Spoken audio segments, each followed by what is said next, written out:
उड़ीसा के पुरी में स्थित जगन्नाथ मंदिर भारत के 4 पवित्र धामों में से एक है, जहां हर साल आषाढ़ माह में भव्य रथ यात्रा का आयोजन होता है। हिंदू धर्म में जगन्नाथ रथ यात्रा का बहुत अधिक महत्व है।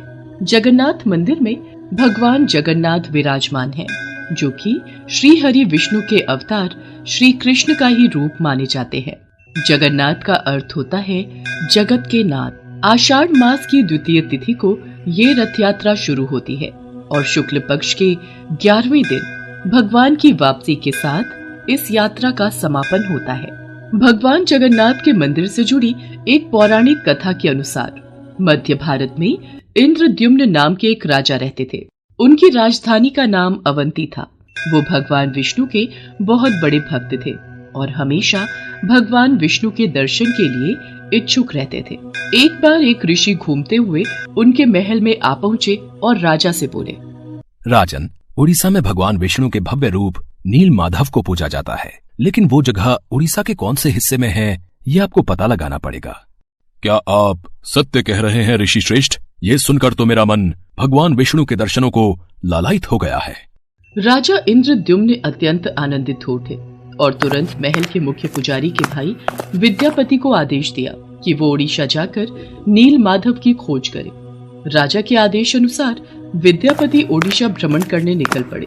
बड़ी ही लंबी यात्रा के बाद जब विद्यापति ओडिशा पहुंचे, तब उन्हें कुछ गुप्तचरों के माध्यम से पता चलता है कि सबरों के मुखिया विश्ववासु एक गुप्त गुफा के अंदर नील माधव की पूजा करते हैं। विद्यापति विश्वासु के पास गए और बोले, महाशय, कृपा करके आप मुझे देव पूजा का स्थान दिखा दीजिए। मैं विश्वास के साथ यहाँ आया हूँ। नहीं, मैं तुम्हें उस स्थान पर नहीं ले जा सकता। मुझे माफ करो। अब मैं क्या करूँ? यदि ऐसे ही वापस गया तो महाराज को क्या जवाब दूंगा? मुझे कोई और रास्ता ढूंढना होगा। विद्यापति उसी गांव में रुक गया। कुछ ही दिनों में विद्यापति को विश्ववासु की बेटी ललिता से प्यार हो गया और दोनों ने शादी भी कर ली। शादी के कुछ दिन बाद विद्यापति ने अपनी पत्नी से कहा, ललिता, सुनो, क्या तुम नील माधव की सिर्फ एक झलक दिखाने के लिए अपने पिता से कह सकती हो? तुम्हारे पिता तुम्हारी बात नहीं टालेंगे। ठीक है, पिताजी को आने दो, मैं बात कर लूंगी। ललिता अपने पिता से बात करती है। ठीक है, पर मेरी एक शर्त है। विद्यापति मेरे साथ आंखों पर पट्टी बांध कर जाएगा। विद्यापति शर्त मान लेता है, पर वो बड़ी ही चालाकी से अपने साथ कुछ सरसों के दाने ले जाता है और गुप्त गुफा तक पहुंचने के रास्ते को याद रखने के लिए रास्ते में सरसों के दाने गिराते हुए जाता है। गुप्त गुफा में पहुंचने के बाद जब विद्यापति ने नील माधव की दिव्य छवि को देखा, तब वो उन्हें देखता ही रह गया। गुप्त गुफा से लौटकर विद्यापति ने राजा इंद्रद्युम्न को सब कुछ बताया। तब राजा इंद्रद्युम्न भी अपने प्यारे भगवान के दर्शन के लिए तुरंत निकल पड़े। लेकिन जब राजा इंद्रद्युम्न विद्यापति के साथ गुप्त गुफा में पहुंचे, तब उन्हें वहां कुछ नहीं दिखा। नील माधव अंतर्धान हो चुके थे। यहाँ पर तो कुछ भी नहीं है। प्रभु कहाँ गए? महाराज, मैंने यही उनके दर्शन किए थे, पर अब वो यहाँ से अंतर्ध्यान हो गए हैं। राजा इंद्रद्युम्न निराश होकर महल में लौट आए। उसी रात उनके सपने में भगवान विष्णु आए और बोले, राजन, तुम पुरी के समुद्र तट पर जाओ। वहाँ तुम्हें एक लकड़ी का लट्ठा मिलेगा जो पानी में तैर रहा होगा। उसे लेकर आओ और उस लकड़ी से मूर्ति का निर्माण करो। राजा इंद्रद्युम्न ने इस संदेश का पालन किया और वो पुरी के समुद्र तट पर पहुंच गए और वहां उन्हें सचमुच एक लकड़ी का लट्ठा पानी में तैरता हुआ दिखाई दिया। लेकिन राजा इंद्रद्युम्न के सेवकों के लाख कोशिशों के बावजूद भी कोई उस लकड़ी के लट्ठे को उठा नहीं पा रहा था। अंत में कबीले के सरदार विश्ववासु की सहायता से उस लकड़ी के लट्ठे को महल में लाया गया, परंतु उस लकड़ी के लट्ठे से कोई भी कारीगर नील माधव की छवि तराश नहीं पा रहे थे। महाराज, हमारे लिए ये कार्य करना असंभव है। हम इस लकड़ी के लट्ठे से कोई भी मूर्ति नहीं तराश पा रहे हैं। हमें क्षमा कीजिए। जब इस काम को करना नामुमकिन हो गया, तब भगवान विष्णु ने फिर से राजा के सपने में दर्शन दिए और कहा, राजन, तुम देवताओं के शिल्पकार विश्वकर्मा की आराधना करो। वो इस कार्य को अवश्य पूरा करेंगे। भगवान विष्णु के कहने पर राजा इंद्रद्युम्न ने देवताओं के शिल्पकार श्री विश्वकर्मा से प्रार्थना की। तब वो सबके समक्ष एक बूढ़े बढ़ई के रूप में प्रकट हुए और राजा इंद्रद्युम्न से बोले, राजन, मैं आपको विश्वास दिलाता हूँ कि मैं कुछ ही दिनों में तराश कर मूर्तियां तैयार कर दूंगा, लेकिन मेरी कुछ शर्तें हैं। जी प्रभु, बोलिए। मुझे आपकी सारी शर्तें मंजूर हैं।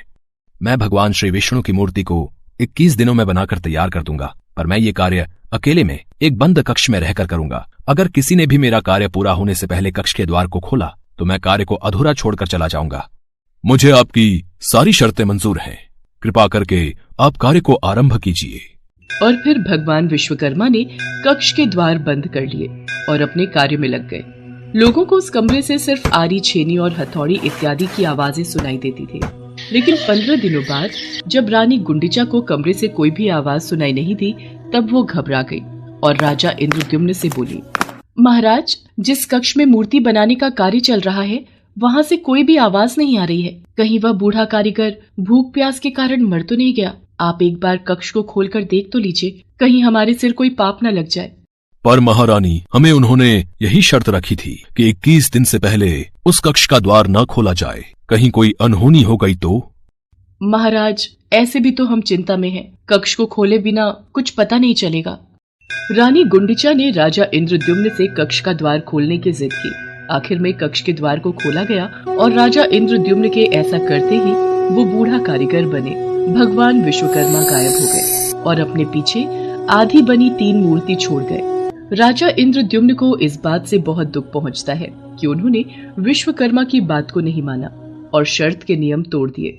इसी कारण प्रभु जगन्नाथ के हाथ और पांव आधे बने हुए हैं। राजा इंद्रद्युम्न ने उसी रूप में उन मूर्तियों की स्थापना की जो आज जगन्नाथ मंदिर के नाम से प्रसिद्ध है, जहां श्री कृष्ण भगवान जगन्नाथ के रूप में बड़े भाई बलराम और छोटी बहन सुभद्रा के साथ विराजमान हैं। प्रभु जगन्नाथ को भी बुखार होता है, उनको भी दवाई दी जाती है। कभी कभी वो ठीक हो जाते हैं पर कभी कभी नहीं। उनका पुनर्जन्म होता है जिसे नव कलेवर कहा जाता है, जो हर 8 साल, 12 साल और 19 साल में एक बार होता है। इन दिनों उड़ीसा सरकार पुरी में अंधकार का ऐलान करती है और कुछ खास पुजारी अपनी आंखों पर लाल कपड़ा और हाथों में लाल कपड़ा बांधकर पुरानी मूर्ति से कुछ रहस्यमयी चीज को निकालकर नई मूर्ति में लगा देते हैं, जिसे ब्रह्म पदार्थ कहा जाता है। ब्रह्म जो जीवन का प्रमाण देता है। जैसे प्रत्येक मनुष्य के शरीर में आत्मा होती है, उसी प्रकार प्रभु जगन्नाथ के शरीर में ब्रह्म या परमात्मा रहते हैं।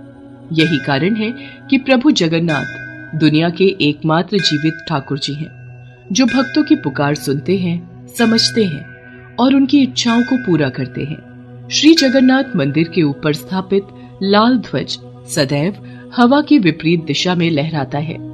प्रतिदिन सायंकाल मंदिर के ऊपर स्थापित ध्वज को मानव द्वारा उल्टा चढ़कर बदला जाता है। कहा जाता है कि जब श्री कृष्ण की मृत्यु हुई थी तब एक बहेलिये ने ही उनका अंतिम संस्कार किया था, लेकिन उस वक्त श्री कृष्ण का दिल आग में जला नहीं था, जिस वजह से बहेलिये ने उस हृदय को लकड़ी के गुच्छे में बांधकर समुद्र में प्रवाहित कर दिया था, जो फिर बहते बहते पुरी के समुद्र तट पर पहुंचा और वहां से फिर राजा इंद्रद्युम्न ने उसे प्राप्त कर प्रभु जगन्नाथ की मूर्ति का निर्माण करवाया।